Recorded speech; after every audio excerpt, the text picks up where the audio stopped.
총성이 울려 퍼지자 시애틀 공항 터미널이 순식간에 정적에 휩싸였습니다. 바닥에 엎드려 있던 승객들이 하나둘 고개를 들었습니다. 테러리스트가 쓰러져 있었습니다. 완벽한 한 발의 저격이었습니다. 대체 누가? FBI 요원들이 두리번거렸습니다. 배치된 저격수들은 모두 각도상 저격이 불가능한 상황이었습니다. 그런데 누군가 완벽한 헤드샷을 해낸 것이었습니다. 사람들의 시선이 한 곳으로 모였습니다. 터미널 2층 카페 테라스에서 한 명의 동양인 소녀가 저격총을 내려놓고 있었습니다. 20대 초반으로 보이는 그녀는 마치 아무 일도 없었다는 듯 차분한 표정이었습니다. 말도 안 돼. FBI 협상관이 무전기를 떨어뜨렸습니다. 20분 전까지만 해도 그 소녀는 영어도 제대로 못하는 평범한 한국 유학생에 불과했습니다. 공항에서 길을 잃고 헤매던 그저 그런 어린 학생이었습니다. 그런 그녀가 어떻게 전문 저격수도 불가능한 각도에서 완벽한 저격을 해낸 것일까요? 대체 이 소녀의 정체가 무엇일까요? 오늘도 평범해 보이는 사람들의 숨겨진 이야기를 들려드립니다. 놀라운 반전이 기다리는 이 이야기가 궁금하시다면 구독 버튼을 눌러주세요. 매일 새로운 이야기로 찾아뵙겠습니다. 그럼 이제 시간을 되돌려서 이 모든 일이 시작된 2시간 전으로 가보겠습니다. 2005년 12월 15일 시애틀 공항 국제선 터미널 오후 2시 한국에서 온 21살 김수지는 커다란 캐리어를 끌며 공항 안을 헤매고 있었습니다. 1년간의 어학연수를 마치고 한국으로 돌아가는 길이었습니다. 김수지는 출국 게이트를 찾지 못해 같은 곳을 3번째 돌고 있었습니다. 손에 든 항공권을 들여다보며 한숨을 쉬었습니다. 게이트 3T5 어디 있는 거야? 영어로 써진 안내판들이 눈에 들어오지 않았습니다. 1년을 미국에서 지냈지만 여전히 영어는 어려웠습니다. 특히 공항의 복잡한 용어들은 더욱 그랬습니다. 근처를 지나가던 공항 직원에게 다가갔습니다. Excuse me, where is gate? 수진이 더듬거리며 말을 꺼내자 직원이 빠르게 영어로 설명을 시작했습니다. 하지만 너무 빨라서 알아들을 수 없었습니다. Sorry? 수진이 다시 물어보자 직원은 조금 짜증스러운 표정을 지었습니다. 그리고는 손으로 대충 방향만 가리켜주고는 바쁘다는 듯 사라져버렸습니다. 수지는 그 자리에 혼자 서 있었습니다. 주변 사람들은 모두 바쁘게 지나갔고 아무도 그녀에게 관심을 주지 않았습니다. 1년을 여기서 지냈는데도 이 모양이네. 스스로에게 실망스러웠습니다. 부모님이 어렵게 마련해주신 어학연수 기회였는데 결국 영어 실력은 늘지 않았습니다. 오히려 한국에 돌아가서 뭘 해야 할지 막막하기만 했습니다. 캐리어를 끌며 터미널을 걸어가는데 저 앞에서 소란이 일어났습니다.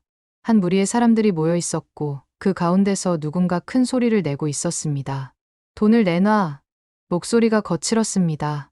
수진이 가까이 다가가자 상황이 보였습니다. 검은 옷을 입은 남자가 한 여행객의 가방을 빼앗으려 하고 있었습니다. 헬프, 헬프. 피해자가 소리쳤지만 주변 사람들은 모두 외면하고 지나갔습니다. 미국인들조차 이런 상황에서는 개입하기를 꺼렸습니다. 수진도 잠시 망설였습니다. 영어도 제대로 못하는 자신이 뭘 할 수 있을까 싶었습니다. 하지만 피해자의 절망적인 표정을 보니 그냥 지나칠 수가 없었습니다. 스톱! 수진이 큰 소리로 외쳤습니다. 가해자가 돌아봤습니다. 동양인 소녀가 자신을 보고 있는 것을 보고는 비웃듯 말했습니다. 꺼져, 꼬마야. 하지만 수진은 물러서지 않았습니다. 떨리는 목소리지만 최대한 당당하게 말했습니다. 콜 폴리스. 휴대폰을 꺼내 신고하려는 신용을 했습니다. 그러자 가해자가 욕설을 내뱉으며 가방을 던지고 도망쳤습니다. 피해자는 수진에게 고맙다고 인사했습니다. 하지만 수진은 제대로 된 대화를 나누지 못했습니다. 그저 어색하게 웃으며 고개만 끄덕였습니다. 영어를 잘했다면 더 도움이 될 수 있었을 텐데. 작은 선행을 했지만 마음 한편으로는 아쉬웠습니다. 다시 게이트를 찾아 헤매던 수진은 마침내 출발 라운지에 도착했습니다. 한국행 비행기 탑승까지는 아직 2시간이 남아 있었습니다. 의자에 앉아 핸드폰으로 부모님께 문자를 보냈습니다. 엄마, 곧 한국 갈게요. 그동안 고생 많이 하셨어요. 1년 전 떠날 때를 생각했습니다. 부모님은 온 가족이 허리띠를 졸라매며 어학연수 비용을 마련해 주셨습니다. 그때 아버지가 했던 말이 생각났습니다. 수진아, 이번 기회에 영어 마스터에서 좋은 회사 들어가자. 하지만 현실은 달랐습니다. 어학원에서는 주로 한국인 친구들과 어울렸고 실질적인 영어 실력 향상은 크지 않았습니다. 무엇보다 자신감이 없었습니다. 새로운 환경에 적응하는 것도 외국인들과 소통하는 것도 모든 게 어려웠습니다. 한국 가면 뭘 하지? 막막했습니다. 영어 실력도 늘지 않았고 특별한 기술도 없었습니다. 그냥 평범한 20대 여학생일 뿐이었습니다. 라운지 카페에서 커피를 사려고 줄을 서는데 앞에 서 있던 미국인 남성이 수진을 힐끗 보더니 친구에게 속삭였습니다. 또 아시아 애들이네. 영어도 못하는 애들이 왜 여기 와서. 목소리가 작았지만 수진에게는 들렸습니다. 얼굴이 빨갛게 달아올랐습니다. 분노보다는 부끄러움이 컸습니다. 정말로 자신은 아무것도 할 줄 모르는 평범한 학생에 불과했습니다. 커피를 주문할 때도 어색했습니다. 아메리카노, 플리즈. 점원이 친절하게 웃어주긴 했지만 수지는 자신의 어설픈 영어가 창피했습니다. 커피를 들고 창가 자리에 앉았습니다. 창밖으로는 비행기들이 이착륙하는 모습이 보였습니다. 곧 저 비행기 중 하나를 타고 한국으로 돌아갈 것입니다. 1년이 뭔가 아무것도 달라지지 않았네. 한숨을 쉬며 커피를 마시는데 갑자기 터미널 안에서 소란이 일어났습니다. 사람들이 웅성거리기 시작했고 어디선가 긴장된 목소리들이 들려왔습니다. 수지는 무슨 일인지 궁금해서 창가에서 일어났습니다. 하지만 그때는 아직 몰랐습니다. 자신의 평범했던 일상이 완전히 뒤바뀔 순간이 다가오고 있다는 것을. 수진이 소란이 일어난 곳으로 다가가려던 순간이었습니다. 모두 바닥에 엎드려 갑작스러운 고함 소리가 터미널 전체에 울려 퍼졌습니다. 동시에 총소리가 천장을 향해 울렸습니다. 탕! 사람들이 비명을 지르며 바닥에 엎드렸습니다. 수진도 반사적으로 바닥에 엎드리며 주변을 살포했습니다. 검은 옷을 입은 남자 3명이 터미널 중앙을 장악하고 있었습니다. 모두 자동소총으로 무장하고 있었고 얼굴에는 검은 마스크를 쓰고 있었습니다. 누구든지 움직이는 놈은 쏴버린다. 리더로 보이는 남자가 소리쳤습니다. 목소리에서 군인 출신임을 알 수 있었습니다. 체계적이고 차분한 움직임이었습니다. 수진의 심장이 빠르게 뛰었습니다. 영화에서나 보던 일이 현실에서 벌어지고 있었습니다. 이런 일이 정말 일어나다니. 공포에 떨며 바닥에 얼굴을 대고 있는데 테러리스트 중 한 명이 사람들 사이를 돌아다니기 시작했습니다. 핸드폰 모두 내놔. 누구든지 신고하는 놈 있으면 즉시 사살한다. 사람들이 떨리는 손으로 핸드폰을 꺼내 바닥에 놓았습니다. 수진도 마찬가지였습니다. 주변에서 누군가 흐느끼는 소리가 들렸습니다. 어린아이의 울음소리도 섞여 있었습니다. 조용히 해. 한 명이라도 소리 내면 전부 죽는다. 리더가 협박하자 울음소리마저 멈췄습니다. 터미널은 죽음 같은 정적에 휩싸였습니다. 수지는 공포에 떨고 있었지만 머릿속으로는 상황을 파악하려 했습니다. 3명. 모두 자동소총. 완전히 계획된 범행이야. 테러리스트들의 움직임을 보니 즉흥적인 범행이 아니었습니다. 터미널의 구조를 완벽하게 파악하고 있었고 경비원들을 무력화시키는 것도 순식간이었습니다. 리더가 무전기를 꺼내 어디론가 연락했습니다. 알파팀, 목표 지점 확보 완료. 인질 약 50명 확보. 짧고 정확한 보고였습니다. 이들이 단순한 강도가 아님을 알 수 있었습니다. 누가 그 망할 버튼을 눌렀어? 한 테러리스트가 짜증스럽게 말했습니다. 어디선가 경보음이 울리기 시작했었습니다. 공항 보안 시스템이 가동된 것 같았습니다. 상관없어. 어차피 계획대로야. 리더가 침착하게 대답했습니다. 그리고는 인질들을 향해 큰 소리로 말했습니다. 좋아. 이제부터 규칙을 설명하겠다. 첫째, 움직이지 마라. 둘째, 소리 내지 마라. 셋째, 우리말에 복종해라. 이 간단한 규칙만 지키면 아무도 다치지 않는다. 하지만 그 말을 믿는 사람은 아무도 없었습니다. 모두들 공포에 떨고 있었습니다. 수진도 마찬가지였습니다. 지금까지 살면서 이런 극한 상황을 겪어본 적이 없었습니다. 미국에서 지낸 1년 동안 가장 위험했던 순간이라고 해봐야 길을 잃어버린 정도였습니다. 부모님은 뭐라고 하실까? 갑자기 부모님 생각이 났습니다. 딸이 외국에서 이런 일을 당했다는 걸 알면 얼마나 걱정하실까 하는 생각에 눈물이 났습니다. 저기 경찰 왔다. 한 테러리스트가 창밖을 보며 소리쳤습니다. 멀리서 사이렌 소리가 들리기 시작했습니다. 예상대로군. 계획 B로 간다. 리더가 차분하게 지시했습니다. 이들은 경찰이 올 것까지 모두 계산하고 있었습니다. 곧 터미널 밖에서 확성기 소리가 들렸습니다. 이곳은 F 건물을 포위했습니다. 무기를 내려놓고 투항하십시오. 하지만 테러리스트들은 전혀 동요하지 않았습니다. 오히려 비웃는 듯 했습니다. FBI라고? 우습군. 리더가 냉소적으로 말했습니다. 그리고는 인질 중 한 명을 일으켜 세웠습니다. 중년의 사업가로 보이는 남성이었습니다. 당신이 창가로 나가서 저들에게 말해. 우리 요구사항을 들어주지 않으면 인질들을 모두 죽이겠다고. 남성이 떨리는 다리로 창가로 갔습니다.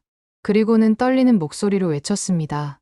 FBI, 들리나요? 여기 테러리스트들이 인질을 모두 죽이겠다고 합니다. 창밖에서 웅성거리는 소리가 들렸습니다. 협상이 시작된 것 같았습니다. 수지는 바닥에 엎드린 채로 주변을 관찰했습니다. 인질들은 대부분 공포에 질려 있었습니다.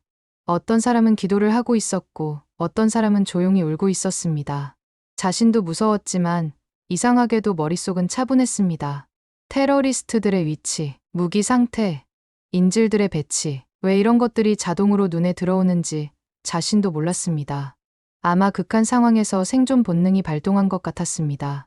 이봐, FBI, 우리 요구사항을 말하겠다. 리더가 확성기를 향해 소리쳤습니다. 첫째, 100만 달러를 현금으로 준비해라. 둘째, 도주용 헬리콥터를 준비해라. 셋째, 1시간 안에 모든 걸 준비하지 못하면 인질을 한 명씩 죽이겠다. 잔혹한 요구였습니다.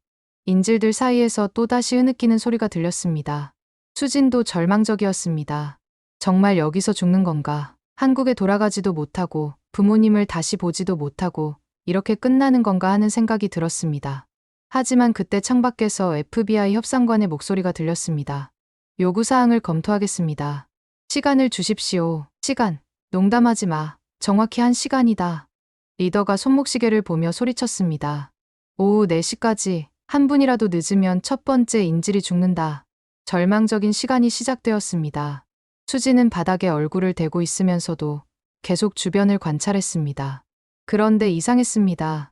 공포스러운 상황임에도 불구하고 자신의 시야와 판단력이 평소보다 훨씬 예리해진 것 같았습니다. 마치 오랫동안 잠들어 있던 무언가가 깨어나는 것 같은 기분이었습니다. 하지만 수지는 그것이 무엇인지 알지 못했습니다. 단지 살아남고 싶다는 본능만이 그녀를 지배하고 있었습니다. 30분이 지났습니다. F 협상은 진전이 없었습니다. 테러리스트들은 요구사항에서 한치도 물러서지 않았고 당국은 시간만 끌고 있었습니다. 시간이 절반 지났다. 리더가 손목시계를 확인하며 소리쳤습니다. 인질들 사이에서 다시 긴장감이 고조되었습니다. 수지는 바닥에 엎드린 채로 테러리스트들의 움직임을 계속 관찰하고 있었습니다. 다른 인질들과 달리 그녀는 점점 더 차분해지고 있었습니다. 이상했습니다. 처음에는 다른 사람들처럼 공포에 떨었는데 시간이 지날수록 오히려 마음이 평정을 찾아가고 있었습니다. 3명의 위치, 리더는 중앙, 둘째는 동쪽 출입구, 셋째는 서쪽 창가. 자신도 모르게 전술적 사고를 하고 있었습니다. 왜 이런 생각들이 머릿속에 떠오르는지 알 수 없었습니다. 주변의 다른 인질들을 살펴봤습니다. 대부분 공포에 질려 제대로 된 판단을 하지 못하고 있었습니다. 어떤 사람은 기절한 상태였고 어떤 사람은 계속 떨고 있었습니다. 그런데 수진만은 달랐습니다. 심장은 빠르게 뛰고 있었지만 머릿속은 점점 더 선명해지고 있었습니다. 저 리더, 오른손잡이야. 총을 잡는 방식을 보면 군 출신이 확실해. 그리고 갑자기 자신이 무슨 생각을 하고 있는지 깨달았습니다. 내가 왜 이런 걸 관찰하고 있지? 평범한 대학생이 이런 전술적 분석을 할 이유가 없었습니다. 하지만 계속해서 그런 생각들이 머릿속에 떠올랐습니다. 창밖에서 FBI 협상관의 목소리가 들렸습니다. 돈을 준비하고 있습니다. 좀 더 시간을 주십시오. 거짓말. 리더가 화를 내며 소리쳤습니다. 우리가 바보인 줄 아나? 시간 끌기는 그만하고 진짜로 준비해. 그리고는 인질 중 한 명을 일으켜 세웠습니다. 노인 여성이었습니다. 이 할머니가 첫 번째 희생자가 되기 싫으면 빨리 준비해. 노인이 무너지듯 울기 시작했습니다. 다른 인질들도 절망에 빠졌습니다. 수진도 가슴이 아팠습니다. 하지만 동시에 머릿속으로는 다른 계산을 하고 있었습니다. 저 할머니의 위치, 리더로부터 약 3m, 다른 2명의 시야각. 만약 누군가 저 리더를 무력화시킨다면. 다시 한번 자신의 생각에 놀랐습니다. 무력화. 내가 왜 그런 생각을? 하지만 생각은 계속 이어졌습니다. 마치 오랫동안 훈련받은 사람처럼 상황을 분석하고 있었습니다. FBI. 리더가 다시 소리쳤습니다. 그런데 이번에는 대답이 없었습니다. 뭐야, 왜 대답이 없어? 테러리스트들이 서로 눈을 마주쳤습니다. 뭔가 계획과 다른 상황이 벌어지고 있었습니다. 갑자기 창가 쪽에서 움직임이 포착되었습니다. FBI 저격수들이 위치를 잡고 있는 것 같았습니다. 저격수들이다. 서쪽 창가에 있던 테러리스트가 소리쳤습니다. 알고 있어. 하지만 우리는 안전하다. 각도상 저격이 불가능한 위치에 있으니까. 리더가 침착하게 대답했습니다. 정말로 이들은 모든 것을 계산하고 있었습니다. 수진이 창밖을 훔쳐봤습니다. 정말로 FBI 저격수들이 여러 위치에 배치되어 있었지만 건물 구조상 저격 각도가 나오지 않았습니다. 정말 완벽한 계획이야. 하지만 그 순간 수진의 눈에 한 곳이 들어왔습니다. 2층 카페 테라스. 저곳에서라면 저격이 가능할 것 같았습니다. 하지만 FBI 위치를 파악하지 못한 것 같았습니다. 내가 왜 저격 각도를 계산하고 있지? 다시 한번 자신의 생각에 당황했습니다. 평범한 대학생이 저격 각도를 계산할 리가 없었습니다. 그때 주변에서 누군가 수진을 쳐다보고 있다는 것을 느꼈습니다. 옆에 엎드려 있던 중년 남성이었습니다. 학생, 괜찮아요? 작은 목소리로 물어봤습니다. 괜찮아요. 수진이 대답했습니다. 그런데 남성의 표정이 이상했습니다. 다른 사람들은 모두 떨고 있는데 학생만 너무 침착해서 그제야 수진이 깨달았습니다. 자신이 다른 사람들과 다르게 행동하고 있다는 것을. 다른 인질들은 모두 공포에 질려 있었습니다. 어떤 사람은 계속 울고 있었고 어떤 사람은 기도를 하고 있었습니다. 하지만 자신은 차분하게 상황을 분석하고 있었습니다. 마치 이런 상황에 익숙한 사람처럼. 왜 나는 이렇게 침착하지? 다른 사람들과 뭐가 다른 거지? 혼란스러웠습니다. 자신도 무서웠지만 동시에 이상하게 냉정했습니다. 시간이 얼마 안 남았다. 리더가 시계를 보며 소리쳤습니다. 15분 후에 첫 번째 인질이 죽는다. 절망적인 카운트다운이 시작되었습니다. 수지는 다시 2층 카페 테라스를 쳐다봤습니다. 정말 저곳에서라면 가능할 것 같았습니다. 하지만 문제가 있었습니다. 저곳에는 FBI 저격수가 없었습니다. 그리고 설령 있다고 해도 이 각도를 파악할 수 있을까 하는 의문이 들었습니다. 내가 왜 이런 생각을 하고 있지? 나는 그냥 평범한 학생인데. 하지만 머릿속의 계산은 멈추지 않았습니다. 거리, 각도, 바람의 방향. 마치 누군가 그녀의 머릿속에 이런 지식들을 넣어놓은 것 같았습니다. FBI. 마지막 경고다. 리더가 총을 들어 놓인 여성의 머리에 겨눴습니다. 10분 안에 준비하지 못하면 이 할머니는 죽는다. 인질들 사이에서 절규가 터져나왔습니다. 수진도 가슴이 아팠습니다. 하지만 동시에 머릿속에서는 다른 목소리가 들렸습니다. 할 수 있어. 저 위치에서라면 할 수 있어. 그 순간 수진은 깨달았습니다. 자신 안에 뭔가 다른 존재가 있다는 것을. 평범한 대학생 김수진이 아닌 완전히 다른 누군가가. 5분이 남았습니다. 리더가 손목시계를 확인하며 노인 여성의 머리에 총구를 더 가까이 댔습니다. 5분 후에 이 할머니는 죽는다. 노인이 기도를 중얼거리고 있었습니다. 다른 인질들은 절망에 빠져 흐느끼고 있었습니다. 수지는 바닥에 엎드린 채로 숨을 깊게 들이마셨습니다. 이상하게도 극한 상황에서 그녀의 정신은 더욱 선명해지고 있었습니다. 머릿속에서 계산이 빠르게 돌아갔습니다.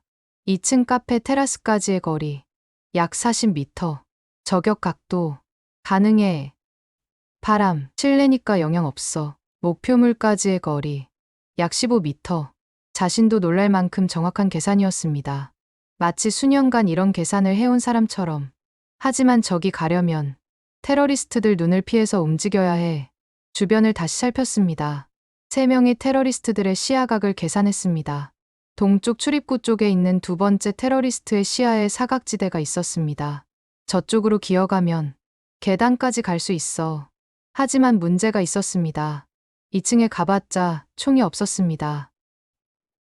총이 어디 있지? 그때 문득 생각났습니다. 테러리스트들이 처음 나타났을 때 경비원들을 제압했었습니다. 그 경비원들의 무기는 어디에 있을까? 눈을 돌려 주변을 살폈습니다. 저 멀리 경비실 근처에 뭔가 보였습니다. 아마 거기에 무기가 있을 것입니다. 경비실. 거기에 권총이 있을 거야. 그리고 상황에 따라서는 또다시 자신의 생각에 놀랐습니다. 왜 자신이 무기의 위치를 이렇게 정확하게 파악할 수 있는지, 왜 전술적 사고를 하고 있는지 알 수 없었습니다. 옆에 있던 중년 남성이 다시 수진을 쳐다봤습니다. 학생, 뭔가 계획이 있어요? 작은 목소리였지만 수진에게는 들렸습니다. 아니에요. 수진이 당황해서 대답했습니다. 자신도 무슨 생각을 하고 있는지 확실하지 않았습니다. 그런데 표정이 마치 뭔가 준비하고 있는 것 같은데요. 남성의 말에 수진이 깜짝 놀랐습니다. 자신의 표정이 그렇게 보였다는 것이 신기했습니다. 3분. 리더가 다시 시간을 알렸습니다. 상황이 더욱 급박해졌습니다. 수진은 결심했습니다. 더 이상 기다릴 수 없었습니다. 조용히 옆에 남성에게 속삭였습니다. 아저씨, 제가 신호를 하면 모든 사람들이 바닥에 더 낮게 엎드리라고 하세요. 뭐라고요? 학생이 뭘 하려고? 지금은 설명할 시간이 없어요. 제발 믿어주세요. 수진의 눈에서 뭔가 다른 기운이 느껴졌습니다. 더 이상 평범한 대학생의 눈이 아니었습니다. 남성은 직감적으로 느꼈습니다. 이 소녀가 뭔가 특별하다는 것을. 알겠습니다. 수진이 천천히 몸을 움직이기 시작했습니다. 바닥에 엎드린 채로 조금씩 이동했습니다. 다행히 테러리스트들은 창밖에 FBI와 협상에 집중하고 있었습니다. 인질들이 움직일 거라고는 생각하지 못했습니다.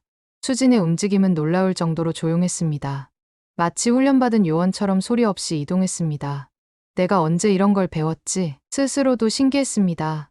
몸이 저절로 움직이고 있었습니다. 경비실 근처까지 이동했습니다. 정말로 거기에 권총이 있었습니다. 경비원이 쓰러지면서 떨어뜨린 것 같았습니다. 조용히 권총을 집어들었습니다. 무게와 감촉이 낯설지 않았습니다. 마치 오래전부터 다뤄본 것 같은 친숙함이 있었습니다. 이상해. 이 느낌이 너무 자연스러워. 탄창을 확인했습니다. 6발이 들어있었습니다. 충분했습니다. 이제 2층으로 가야 했습니다. 계단은 테러리스트들의 시야에 있었지만 지금은 모두 창밖에 집중하고 있었습니다. 2분. 리더가 소리쳤습니다. 시간이 다 됐다. 준비됐나? 창밖에서 F 대답이 들렸습니다. 좀 더 시간을. 거의 준비됐습니다. 거짓말. 시간 끝났어. 리더가 노인 여성을 향해 총을 겨눴습니다. 바로 그 순간이었습니다. 수진이 번개같이 계단으로 달려갔습니다. 몸놀림이 믿을 수 없을 정도로 빨랐습니다. 뭐야? 한 테러리스트가 수진을 발견했습니다. 하지만 이미 늦었습니다. 수진은 이미 2층으로 사라진 후였습니다. 한 명이 도망쳤어. 상관없어. 어차피 갈 곳 없어. 리더가 냉정하게 말했습니다. 그들에게는 한 명의 인질이 도망친 것보다 계획을 실행하는 것이 더 중요했습니다. 수진은 2층 카페 테라스에 도착했습니다. 여기서 보니 아래 상황이 한눈에 들어왔습니다. 권총을 들어 올렸습니다. 그 순간 이상한 일이 일어났습니다. 마치 시간이 느려지는 것 같았습니다. 손떨림이 완전히 사라졌습니다. 호흡이 고요해졌습니다. 조준선이 리더의 머리에 정확히 맞춰졌습니다. 이 거리, 이 각도, 완벽해. 더 이상 평범한 대학생의 생각이 아니었습니다. 완전히 다른 누군가의 생각이었습니다. 하지만 그 순간 망설임이 생겼습니다. 내가 정말 사람을 쏠 수 있을까? 김수진이라는 평범한 소녀의 마음이 흔들렸습니다. 그때 아래에서 리더의 목소리가 들렸습니다. 이제 죽어. 방아쇠를 당기려는 순간이었습니다. 수진의 눈에서 모든 망설임이 사라졌습니다. 그 순간 김수진이 아닌 완전히 다른 존재가 그녀를 지배했습니다. 더 이상 평범한 대학생이 아니었습니다. 전문가였습니다. 한 발의 총성이 터미널을 가로질렀습니다. 리더가 그 자리에서 쓰러졌습니다. 이마 정중앙에 정확한 한 발이 박혔습니다. 모든 것이 순식간에 일어났습니다. 나머지 두 테러리스트가 당황해서 주변을 둘러봤습니다. 어디서 총성이 났는지 파악하지 못했습니다. 어디서 쐈어? 두 번째 테러리스트가 소리쳤습니다. FBI 저격수들의 위치를 확인했지만 모두 저격 불가능한 각도에 있었습니다. 바로 그때였습니다. 2층 카페 테라스에서 수진이 모습을 드러냈습니다. 권총을 양손으로 완벽하게 잡고 있었습니다. 그 자세는 더 이상 평범한 대학생의 것이 아니었습니다. 완벽한 사격 자세였습니다. 말도 안 돼. 두 번째 테러리스트가 수진을 향해 총을 돌렸습니다. 하지만 늦었습니다. 두 번째 총성. 역시 완벽한 헤드샷이었습니다. 마지막 세 번째 테러리스트가 절망적으로 수진을 향해 총을 쐈습니다. 하지만 수진은 이미 몸을 낮추며 위치를 바꾸고 있었습니다. 그 움직임은 마치 오랫동안 실전을 경험한 전문가의 것이었습니다. 탕. 세 번째 총성. 마지막 테러리스트도 쓰러졌습니다. 완벽한 3연속 헤드샷이었습니다. 터미널이 정적에 휩싸였습니다. 인질들이 하나둘 고개를 들기 시작했습니다. 믿을 수 없다는 표정들이었습니다. 끝났나? 누군가 떨리는 목소리로 물었습니다. 수진이 2층에서 내려왔습니다. 권총을 내려놓고 천천히 계단을 내려왔습니다. 모든 사람들의 시선이 그녀에게 집중되었습니다. 21살의 한국 소녀. 1시간 전까지만 해도 영어도 제대로 못하는 평범한 유학생이었습니다. 그런 그녀가 전문 테러리스트 3명을 완벽하게 제압한 것입니다. 대체 누구야? 한 인질이 중얼거렸습니다. 바로 그때 터미널 문이 열리며 FBI 요원들이 들어왔습니다. 총을 들고 긴장한 채로 들어왔지만 이미 모든 것이 끝난 후였습니다. 상황 종료. 테러리스트 전원 사살. 한 요원이 무전기에 보고했습니다. 그리고는 수진을 발견했습니다. 당신이 쐈나요? FBI 협상관 톰슨이 다가와 물었습니다. 수진이 고개를 끄덕였습니다. 여전히 차분한 표정이었습니다. 어떻게 이런 일이 가능하죠? 당신은 그저 학생이라고. 톰슨이 믿을 수 없다는 표정으로 물었습니다. 수진이 잠시 망설였습니다. 그리고는 조용히 입을 열었습니다. 전 국가대표 사격선수였습니다. 순간 터미널이 다시 정적에 휩싸였습니다. 국가대표? 사격선수라고? 사람들이 웅성거리기 시작했습니다. 톰슨이 더 자세히 물었습니다. 언제부터 언제까지였나요? 중학교 때부터 고등학교 2학년까지였습니다. 한국 국가대표 청소년 팀이었어요. 수진의 목소리는 여전히 조용했습니다. 왜 그만뒀나요? 실력이 이 정도인데. 톰슨이 놀라며 물었습니다. 방금 본 사격 실력은 올림픽 금메달급이었습니다. 가족이 어려워져서요. 수진이 간단히 대답했습니다. 더 자세한 이야기는 하지 않았습니다. 주변 인질들이 하나둘 수진에게 다가와 인사했습니다. 고맙습니다. 당신이 아니었다면. 생명의 은인이에요. 특히 노인 여성이 수진의 손을 꼭 잡았습니다. 고마워요, 아가씨. 정말 고마워요. 눈물을 흘리며 말했습니다. 수진도 마음이 뭉클했습니다. 하지만 여전히 혼란스러웠습니다. 내가 정말 사람을 쐈구나. 아직도 믿기지 않았습니다. 몇 년 전까지만 해도 표적지에만 총을 쐈었는데 오늘은 실제 사람을 상대로 총을 쐈습니다. 하지만 후회는 없었습니다. 그들은 무고한 사람들을 죽이려 했으니까요. FBI 요원들이 현장을 정리하기 시작했습니다. 그리고 수진에게 더 자세한 이야기를 들으려 했습니다. 정말 놀라운 실력이었습니다. 우리 전문 저격수들도 저 각도에서는 저격이 불가능하다고 판단했는데 톰슨이 감탄하며 말했습니다. 2층 카페 테라스. 저곳은 우리가 파악하지 못한 사각지대였어요. 어떻게 그 위치를 찾았나요? 그냥 보이더라고요. 저곳에서라면 가능할 것 같았어요. 수진이 담담하게 대답했습니다. 실제로는 훨씬 복잡한 계산이 있었지만 설명하기 어려웠습니다. 그리고 이 정확도, 3발 모두 완벽한 헤드샷이었어요. 이런 실력이라면 올림픽에서도 그만뒀으니까 의미 없어요. 수진이 조용히 말했습니다. 하지만 주변 사람들은 달랐습니다. 방금 본 것은 단순한 사격 실력이 아니라 예술에 가까웠습니다. 왜 그만두셨어요? 이런 재능을. 한 인질이 안타까워하며 물었습니다. 개인적인 사정이 있었어요. 수진이 더 이상 말하고 싶지 않다는 표정으로 대답했습니다. 그때 수진의 핸드폰이 울렸습니다. 한국에서 온 연락이었습니다. 여보세요? 수진아, 뉴스 봤어. 괜찮아? 어머니의 걱정스러운 목소리였습니다. 벌써 한국까지 뉴스가 전해진 것 같았습니다. 네, 괜찮아요, 엄마. 정말 내가 그랬다는 거야? 뉴스에서 한국 여학생이 테러리스트를 제압했다고. 어머니의 목소리에 놀라움과 자부심이 섞여 있었습니다. 어쩌다 보니 우리 딸이 그런 일을. 어머니가 울먹이는 목소리로 말했습니다.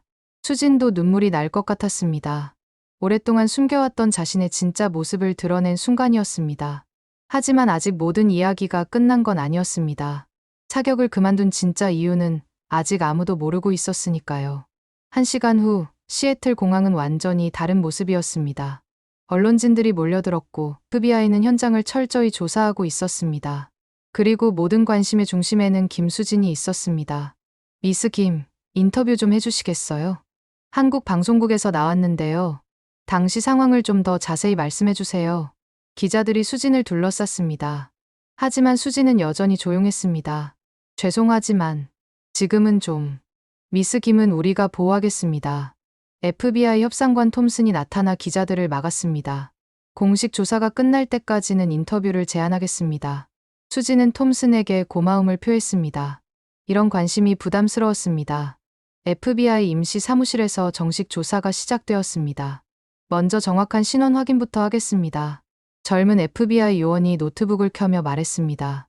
김수진, 21세. 한국에서의 사격 경력을 확인해 보니 요원의 표정이 점점 놀라워졌습니다. 이게 맞나요? 중학교 1학년 때 국가대표 선발. 이 나이에? 네, 맞아요. 수진이 담담하게 대답했습니다.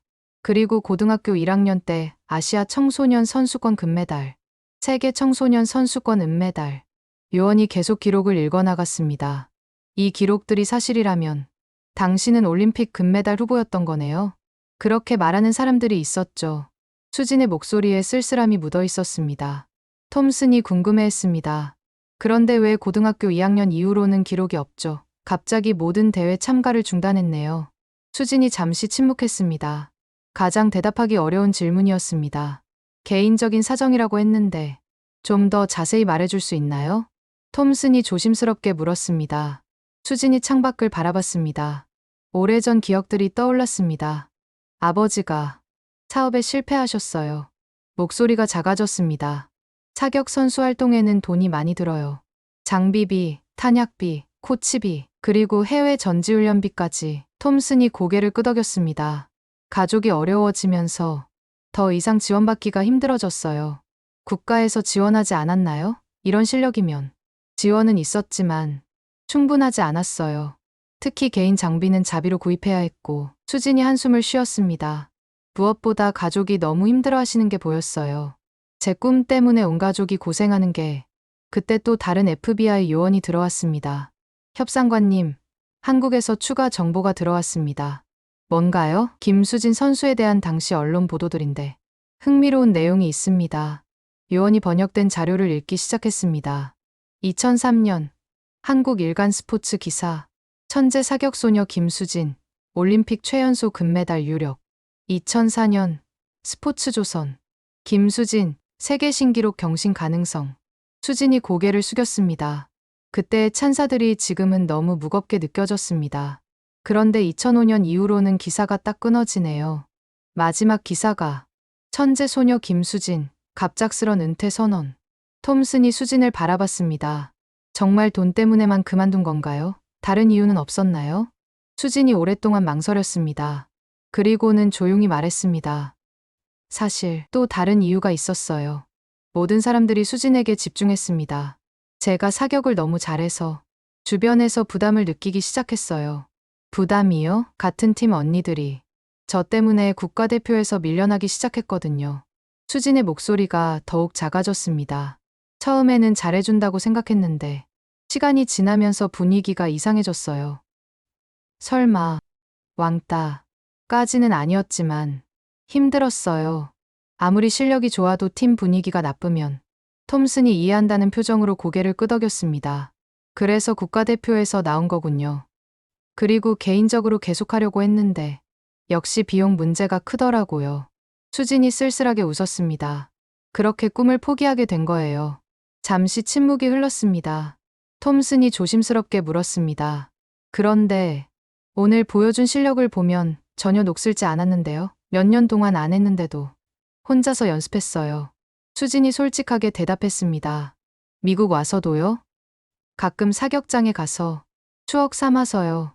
추억이라기엔 오늘 실력이 너무 완벽했는데요. 톰슨이 감탄하며 말했습니다. 정말 타고난 재능인 것 같아요. 이런 재능을 포기한다는 게 이미 포기한 일이에요. 수진이 단호하게 말했습니다. 오늘 일은 그냥 우연히 벌어진 일이고요. 하지만 톰슨의 표정이 진지해졌습니다. 미스 김, 혹시 관심 있으시면 우리 F 제안하고 싶은 게 있는데요. 제안이요? 당신의 실력이라면 우리와 함께 일할 수 있을 것 같은데요. 순간 수진이 놀랐습니다. 저를 F로 영입하겠다는 말씀이세요? 물론 바로는 어렵겠지만 훈련을 받는다면 충분히 가능할 것 같아요. 톰슨이 진지하게 말했습니다. 수진이 고민에 빠졌습니다. 포기했다고 생각했던 사격이 다시 그녀의 인생에 들어올 수도 있는 순간이었습니다. 하지만 동시에 또 다른 걱정이 들었습니다. 과연 내가 다시 시작할 수 있을까? 그리고 무엇보다 가족들은 뭐라고 할까 하는 생각이 들었습니다. 특히 그동안 숨겨왔던 진짜 이유가 있었기 때문입니다. 아직 아무에게도 말하지 않은 정말로 사격을 그만둔 이유가. 그때 수진의 핸드폰이 울렸습니다. 한국에서 온 전화였습니다. 잠시만요. 수진이 FBI 요원들에게 양해를 구하고 전화를 받았습니다. 여보세요? 수진아. 아버지의 목소리였습니다. 평소보다 더 무거운 톤이었습니다. 뉴스 다 봤다. 내가 정말 그랬단 말이냐? 사격을 아직도 하고 있었구나. 아버지의 목소리에 복잡한 감정이 섞여 있었습니다. 수진이 FBI 요원들을 쳐다봤습니다. 그들은 배려심 있게 자리를 비켜줬습니다. 죄송해요. 뭐가 미안하냐? 내가 사람들을 구했는데. 아버지의 목소리가 떨리기 시작했습니다. 아빠가 미안하다. 내가 사격을 그만둔 진짜 이유. 아빠가 다 알고 있어. 수진의 가슴이 철렁했습니다. 돈이 없어서 그만뒀다고. 모든 사람들이 그렇게 알고 있지만 아버지가 흐느끼기 시작했습니다. 진짜 이유는 아빠 때문이었다는 거. 수진의 눈에 눈물이 고였습니다. 아빠, 그런 말씀 마세요. 병원비, 아빠 수술비 때문에 내가 사격을 그만둔 거잖아. FBI 요원들이 멀리서 상황을 지켜보고 있었지만 수진은 이미 그들의 존재를 잊고 있었습니다. 수진아, 아빠가 갑자기 쓰러졌을 때 너는 고등학교 2학년이었지. 아버지가 힘겹게 말을 이어갔습니다. 심장 수술비가 2천만 원이었어. 그때 우리 집에는 그런 돈이 없었고. 수진이 그때를 떠올렸습니다. 2005년 봄이었습니다. 아버지가 갑자기 심근경색으로 쓰러졌습니다. 응급실에서 의사가 말했습니다. 즉시 수술하지 않으면 위험합니다. 하지만 수술비가 문제였습니다. 그때 내가 조용히 사격 관련 모든 걸 정리했지. 아버지의 목소리가 더욱 떨렸습니다.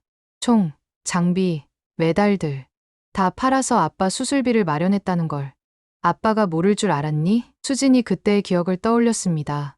소중히 간직하던 사격용 정밀 소총, 수년간 함께했던 장비들, 그리고 각종 대회에서 받은 금메달들. 모든 것을 중고로 팔았습니다. 수술비를 마련하기 위해서. 수진아, 내가 그때 말했잖아. 사격에 흥미가 없어졌다고. 다른 걸 하고 싶다고. 거짓말이었다는 거. 아빠가 다 알고 있었어. 아버지가 울기 시작했습니다. 16살 딸이 자기 꿈을 포기하면서까지 아빠를 살린 거야. 수진도 참고 있던 눈물이 터져 나왔습니다. 하지만 아빠는 그때 아무 말도 못했어. 이미 다 팔아버린 다음이었고 내가 대학 갈 때까지 기다려야 한다고 생각했어. 톰슨이 멀리서 이 광경을 지켜보고 있었습니다. 영어를 모르는 그였지만 부녀의 감정적인 대화라는 것은 충분히 알 수 있었습니다. 아빠, 후회 안 해요. 정말로. 수진이 눈물을 닦으며 말했습니다. 아빠가 살아계시는 게 제게는 어떤 메달보다 소중해요. 수진아, 그리고 오늘 제가 사람들을 구할 수 있었던 것도 아빠가 살아계셔서 그동안 저를 키워주셨기 때문이에요. 아버지가 한참 울었습니다. 미안하다. 정말 미안하다. 아빠, 미안하다는 말하지 마세요. 전 정말 후회 안 해요. 전화를 끊고 나서 수진은 한참 동안 울었습니다. 톰슨이 조심스럽게 다가왔습니다. 괜찮으세요? 수진이 눈물을 닦고 고개를 끄덕였습니다. 괜찮아요. 가족 이야기였나 보네요. 제가 사격을 그만둔 진짜 이유에 대한 얘기였어요. 톰슨이 궁금해했지만 더 이상 묻지 않았습니다. 수진이 먼저 입을 열었습니다. 아버지가 심장병으로 쓰러지셨을 때 수술비가 필요했어요. 그래서 제가 가지고 있던 모든 사격 장비를 팔았어요. 메달들도 모두. 톰슨이 놀랐습니다. 꿈을 포기하면서까지 가족이 더 소중했거든요. 수진의 목소리가 담담했습니다. 그래서 정말로 그만둔 거였군요. 돈이 없어서라고 말하는 게 아버지한테는 더 좋을 것 같았어요. 톰슨이 깊이 감동받았습니다. 16살 소녀가 자신의 모든 꿈을 포기하면서까지 아버지를 구한 이야기였습니다. 그런데 오늘 그 실력을 다시 보여준 거네요. 아버지가 살아계셔서 가능한 일이었어요. 수진이 미소를 지었습니다. 그래서 FBI 제안에 대해서는 어떻게 생각하세요? 톰슨이 조심스럽게 물었습니다. 수진이 잠시 생각했습니다. 솔직히 사격을 다시 할 수 있다는 생각에 마음이 설레요. 하지만 이제는 꿈이 바뀌었어요. 어떡해요? 예전에는 메달을 따는 게 꿈이었어요. 하지만 이제는 수진이 창밖을 바라봤습니다. 사람들을 지키는 게 꿈이에요. 오늘처럼 톰슨이 고개를 끄덕였습니다. 그렇다면 우리 제안을 긍정적으로 생각해 주시겠어요? 한국에 돌아가서 가족들과 상의해 볼게요. 수진이 신중하게 대답했습니다. 물론입니다. 충분히 생각하세요. 그때 또 다른 FBI 요원이 들어왔습니다. 협상관님, 언론에서 김수진 씨의 과거 이야기가 화제가 되고 있습니다. 어떤 내용이요? 한국 언론에서 제보한 내용인데 아버지 수술비를 위해 모든 걸 포기했다는 이야기가. 수진이 놀랐습니다. 어떻게 그 이야기가? 아마 한국 기자들이 취재한 것 같습니다. 지금 전 세계적으로 화제가 되고 있어요. 톰슨이 수진을 바라봤습니다. 이제 정말 영웅이 되셨네요. 실력뿐만 아니라 그 마음까지. 수진이 부끄러워했습니다. 영웅은 아니에요. 그냥 당연한 일을 했을 뿐이에요. 당연한 일이라고요? 자신의 꿈을 포기하면서까지 가족을 구하고 오늘은 수많은 사람들을 구했는데 수진이 조용히 미소 지었습니다. 사랑하는 사람들을 지키는 게 제게는 어떤 꿈보다 소중해요. 그 순간 톰슨은 확신했습니다. 이 소녀야말로 진정한 영웅이라는 것을. 3일 후 인천공항. 수진이 한국 땅을 밟았을 때 예상하지 못했던 광경이 펼쳐졌습니다.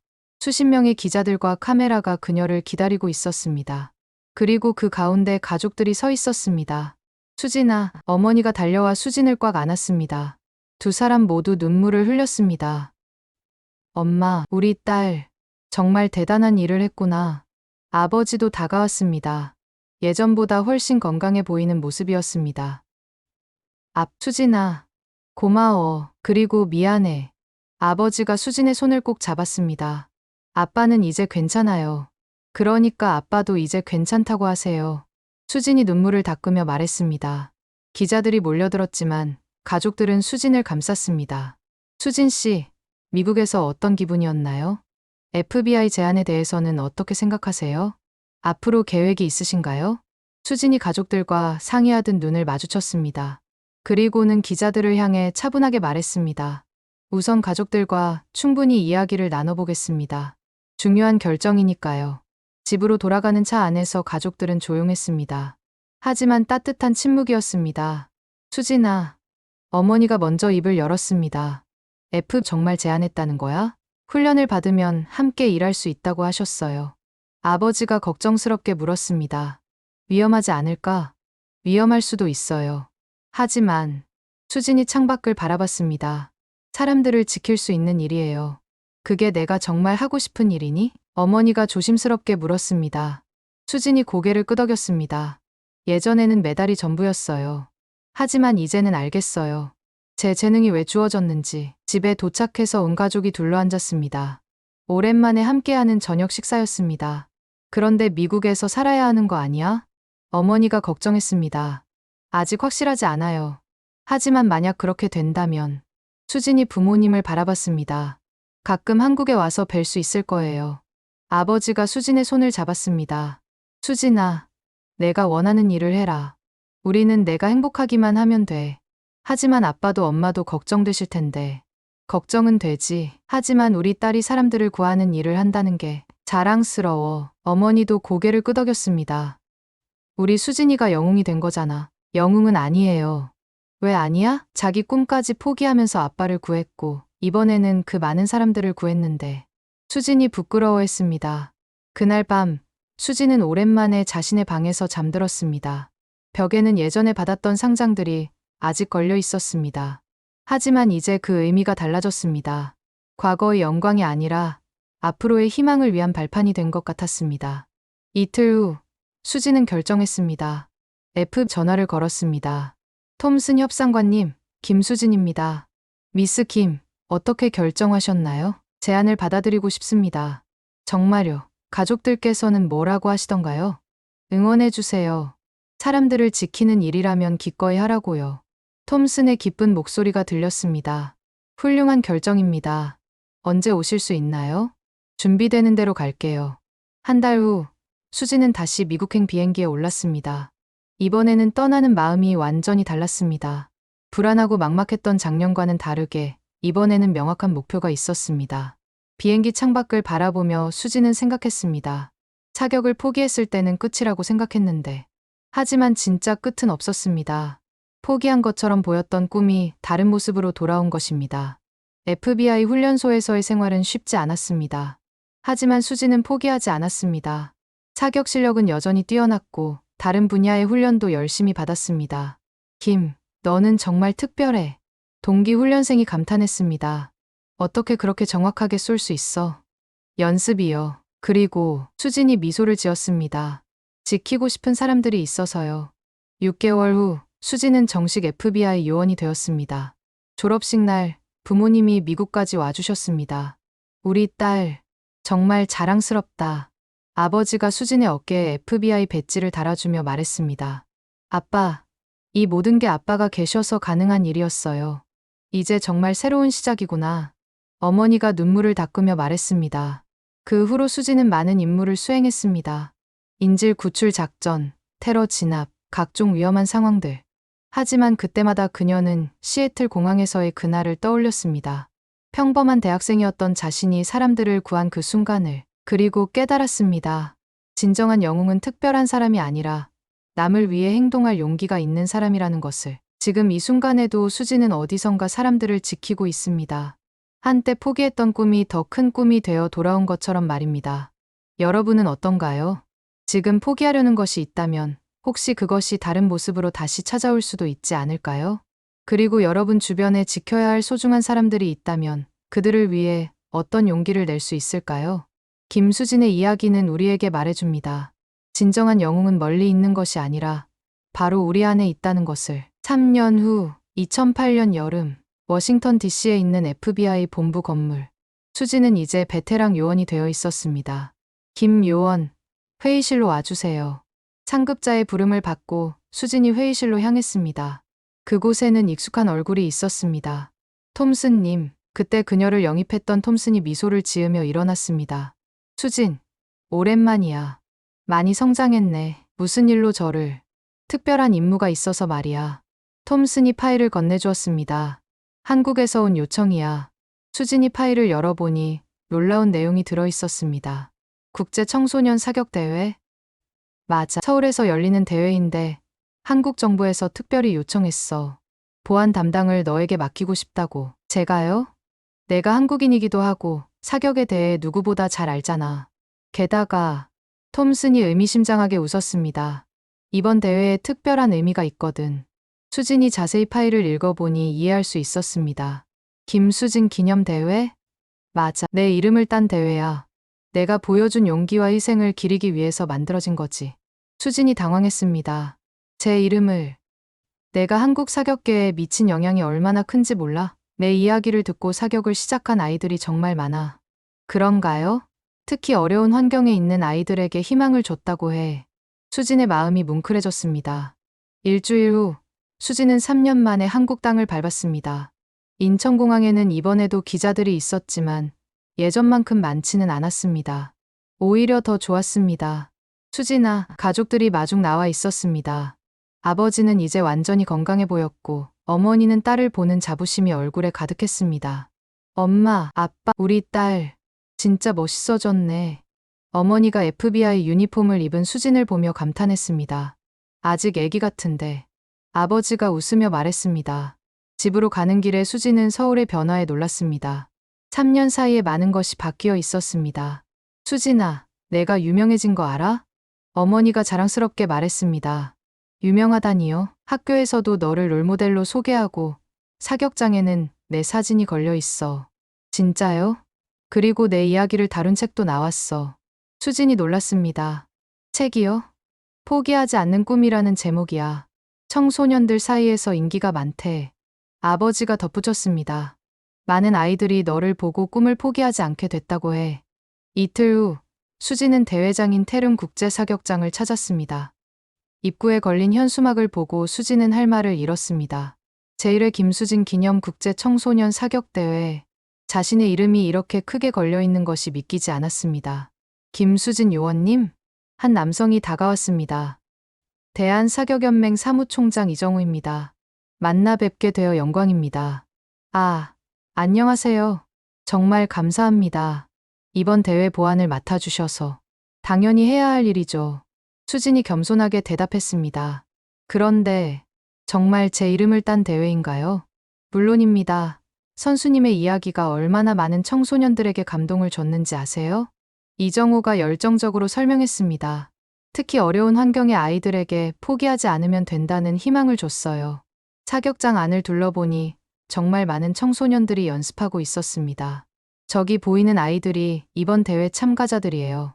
이정호가 가리키는 곳을 보니 열심히 연습하는 아이들이 보였습니다.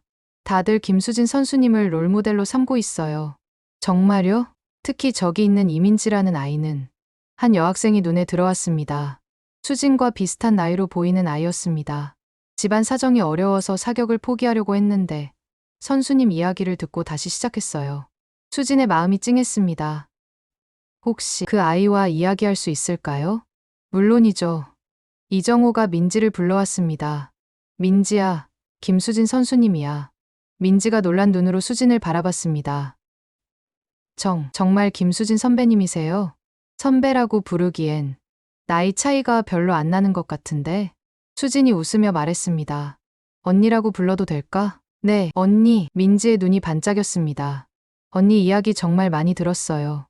저도 언니처럼 되고 싶어요. 나처럼? 네, 어려운 일이 있어도 포기하지 않고 나중에는 사람들을 도와주는. 수진이 민지의 손을 잡았습니다. 민지야, 내가 지금 하고 있는 게 바로 그거야. 사격을 포기하지 않고 계속하는 것. 그게 바로 용기야. 민지가 눈물을 글썽였습니다. 하지만 집이 어려워서 장비도 빌려 쓰고 나도 그랬어. 처음에는 모든 게 부족했지. 수진이 자신의 과거를 떠올렸습니다. 하지만 중요한 건 포기하지 않는 마음이야. 장비는 나중에 마련할 수 있어. 정말요? 그리고 혹시 알아? 내가 나중에 나보다 더 멋진 일을 할지도. 민지가 밝게 웃었습니다. 수진은 대회 기간 동안 보안 업무를 하면서도 틈틈이 아이들과 이야기를 나눴습니다. 모든 아이들이 자신만의 사연을 가지고 있었습니다. 어려운 환경, 가족의 반대, 경제적 어려움. 하지만 모두 포기하지 않고 있었습니다. 이 아이들을 보니 어떤 기분이에요? 이정호가 물었습니다. 감동적이에요. 제가 오히려 이 아이들에게 배우는 것 같아요. 정말요? 제가 했던 선택이 의미가 있었구나 싶어요. 수진이 연습하는 아이들을 바라보며 말했습니다. 이 아이들이 저보다 훨씬 더 큰 꿈을 이룰 것 같아요. 그때 한 아이가 다가왔습니다. 언니, 저 질문이 있어요. 응, 뭐야? 언니는 사격 그만둘 때 후회하지 않았어요? 수진이 잠시 생각했습니다. 후회했을 수도 있어. 하지만 지금 생각해보니 그때 그만둔 게 오히려 잘한 일이었던 것 같아. 그때 그만두지 않았다면 지금의 내가 없었을 거야. 그리고 너희들도 만날 수 없었을 거고. 아이가 고개를 끄덕였습니다. 때로는 포기하는 것처럼 보이는 일이 실제로는 더 큰 시작일 수도 있어. 수진이 아이들을 바라보며 말했습니다. 중요한 건 포기하는 이유야. 자신을 위해서가 아니라 사랑하는 사람들을 위해서라면. 그건 포기가 아니라 선택이야. 대회 마지막 날, 수진은 시상식에 참석했습니다. 우승한 민지가 트로피를 받으며 감격의 눈물을 흘렸습니다. 김수진 언니, 고마워요. 민지가 수진을 향해 소리쳤습니다.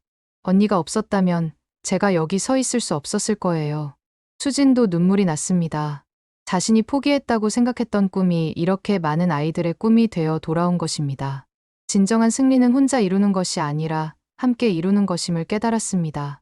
10년 후 2018년 서울 강남구에 위치한 김수진 재단 사무실. 수진은 이제 31살이 되어 FBI에서 은퇴한 후 한국으로 돌아와 재단을 운영하고 있었습니다. 이사님, 오늘 방문 스케줄 확인해 드릴게요. 비서가 들어와 말했습니다. 오전에는 청소년 사격 장학생 면접이 있고 오후에는 다큐멘터리 촬영이 있습니다. 다큐멘터리요? 네, SBS 스페셜에서 이사님의 15년 후 이야기를 다루고 싶다고 하셨거든요. 수진이 고개를 끄덕였습니다. 그리고 특별한 손님이 오신다고 하셨는데요. 누구요? 민지 씨요. 이제 한국 국가대표잖아요. 수진의 얼굴에 미소가 피었습니다. 민지가, 정말? 오전 면접이 끝나고 민지가 재단을 찾아왔습니다. 이제 26살이 된 민지는 한국을 대표하는 사격 선수가 되어 있었습니다. 언니, 민지야, 정말 오랜만이다. 두 사람이 반갑게 포옹했습니다. 언니, 이번 올림픽에서 금메달 땄어요. 민지가 자랑스럽게 메달을 보여줬습니다. 정말 대단하다. 축하해. 언니 덕분이에요. 언니가 없었다면. 아니야, 이건 내 노력의 결과야. 수진이 민지의 손을 잡았습니다. 그런데 언니는 후회 안 해요? 언니가 계속했다면 올림픽에서. 후회, 전혀. 수진이 단호하게 말했습니다. 내가 포기한 덕분에 너 같은 아이들이 꿈을 이룰 수 있게 됐잖아. 언니, 그게 내 진짜 메달이야. 오후에 다큐멘터리 촬영이 시작되었습니다. 김수진 씨, 시애틀 공항 사건이 일어난 지 15년이 지났는데요. 지금 어떤 기분이신가요? PD가 질문했습니다. 꿈만 같아요. 그때는 제가 이런 일을 하게 될 줄 몰랐거든요. 지금 하시는 일에 대해 소개해 주세요. 어려운 환경에 있는 청소년들에게 사격을 배울 기회를 제공하는 일을 해요. 장비도 지원하고 훈련비도 지원하고. 왜 하필 사격인가요? 수진이 잠시 생각했습니다. 사격은 집중력과 인내심을 기르는 운동이에요. 그리고 정확한 목표 설정과 끈기를 배울 수 있죠. 개인적인 이유도 있으실 것 같은데요. 물론이죠. 제가 포기했던 꿈을 다른 아이들이 이루는 걸 보면 제가 다시 꿈을 이루는 기분이거든요. 촬영 중간에 놀라운 손님이 찾아왔습니다. 수진, 익숙한 목소리에 수진이 돌아봤습니다. 톰슨님. 그때 그녀를 영입했던 FBI 톰슨이 서 있었습니다. 이제 백발이 성성한 노인이 되어 있었습니다. 와, 정말 오랜만이네요. 한국에 왔다가 내 소식을 들었어. 재단을 운영한다고? 네, 이렇게 하게 됐어요. 훌륭한 일이야. 정말 자랑스럽다. 톰슨이 재단 사무실을 둘러봤습니다. 너를 영입한 게 내 인생 최고의 결정 중 하나였어. 저야말로 감사하죠. 톰슨님이 아니었다면. 그런데 결혼은 언제 할 거야? 갑작스러운 질문에 수진이 당황했습니다. 결혼요? 응, 좋은 사람 있을 텐데. 아직, 일이 재미있어서요. 실제로 수진은 재단 일에 푹 빠져 있었습니다. 매년 100명이 넘는 청소년들이 지원하고 그중 선발된 아이들이 성장하는 모습을 보는 것이 최고의 기쁨이었습니다. 그런데 부모님은 뭐라고 하세요? PD가 궁금해했습니다. 처음에는 결혼 걱정을 많이 하셨는데 지금은 제가 하는 일을 응원해주세요. 특별한 이유가 있나요? 아버지가 그러시더라고요. 자신을 살린 딸이 이제는 더 많은 아이들을 살리고 있다고. 수진의 목소리가 잠깐 떨렸습니다. 그게 더 큰 의미라고 하시면서요. 저녁에 가족들과 함께 식사를 했습니다. 수진아, 오늘 뉴스 봤어. 내 재단 이야기 나오더라. 어머니가 자랑스럽게 말했습니다. 민지도 나왔고 정말 뿌듯하더라. 그런데 아빠는 어떠세요? 제가 결혼 안 하고 이런 일만 해도. 아버지가 수진의 손을 잡았습니다. 수진아, 아빠가 살아있는 한 너는 걱정하지 마. 내가 행복하면 그걸로 충분해. 그리고 아버지의 눈에 눈물이 맺혔습니다. 내가 하는 일을 보면 아빠가 죽어도 여한이 없어. 아빠, 그런 말씀 하지 마세요. 아니야. 정말이야. 내 딸이 이렇게 훌륭한 일을 하고 있으니. 일주일 후 재단에서 특별한 행사가 있었습니다. 김수진 재단 10주년 기념식이었습니다. 그동안 재단의 지원을 받았던 모든 청소년들이 모였습니다. 이제 성인이 된 아이들도 있었고 현재 선수로 활동하는 아이들도 있었습니다. 언니, 선배님, 이사님, 다양한 호칭으로 부르며 아이들이 수진을 둘러쌌습니다. 여러분 덕분에 제가 여기까지 올 수 있었어요. 수진이 감격스럽게 말했습니다. 저는 꿈을 포기했다고 생각했는데 여러분을 통해 그 꿈이 더 크게 이루어진 것 같아요. 그때 한 아이가 손을 들었습니다. 이사님, 궁금한 게 있어요. 뭐야? 이사님은 정말로 후회 안 해요? 사격 그만둔 거? 수진이 아이들을 둘러봤습니다. 모두 진지한 표정으로 그녀를 바라보고 있었습니다. 후회, 예전에는 가끔 했어. 특히 올림픽 시즌이 되면 아이들이 숨을 죽이고 들었습니다. 하지만 지금은 전혀 후회하지 않아. 오히려 감사해. 내가 포기한 덕분에 여러분이 있잖아. 민지처럼 올림픽 금메달을 따는 아이도 있고 지금 열심히 꿈을 키우는 아이들도 있고. 수진의 목소리에 확신이 가득했습니다. 하나의 꿈을 포기했지만 100개의 꿈이 생겼어. 이게 손해야? 이익이야? 이익이에요. 아이들이 일제히 대답했습니다. 맞아. 그래서 나는 세상에서 가장 행복한 사람이야. 기념식이 끝나고 수지는 혼자 재단 옥상에 올라갔습니다. 서울의 야경을 바라보며 지난 15년을 돌아봤습니다. 시애틀 공항에서의 그 순간부터 지금까지 정말 긴 여행이었습니다. 하지만 후회는 없었습니다. 오히려 모든 선택이 지금 이 순간을 위한 것이었다는 생각이 들었습니다. 핸드폰이 울렸습니다. 민지에게서 온 메시지였습니다. 언니, 다음 올림픽에도 나갈게요. 언니 목까지 해낼게요. 수진이 미소를 지으며 답장을 보냈습니다. 고마워. 하지만 내 목만 해도 충분해. 언니는 이미 내 몫을 다 했으니까. 그리고 하늘을 올려다봤습니다. 고마워요. 누구에게 하는 말인지는 확실하지 않았습니다. 하늘에 계신 분께일 수도 있고 자신을 이 길로 인도해준 운명에게일 수도 있었습니다. 하지만 확실한 것은 하나였습니다. 김수진의 꿈은 끝나지 않았다는 것. 오히려 더 큰 꿈으로 계속 자라나고 있다는 것. 그리고 그 꿈은 앞으로도 많은 아이들을 통해 계속될 것이라는 것. 진정한 영웅은 혼자 끝나는 것이 아니라 다른 영웅들을 만들어내는 것임을 수지는 이제 확실히 알고 있었습니다.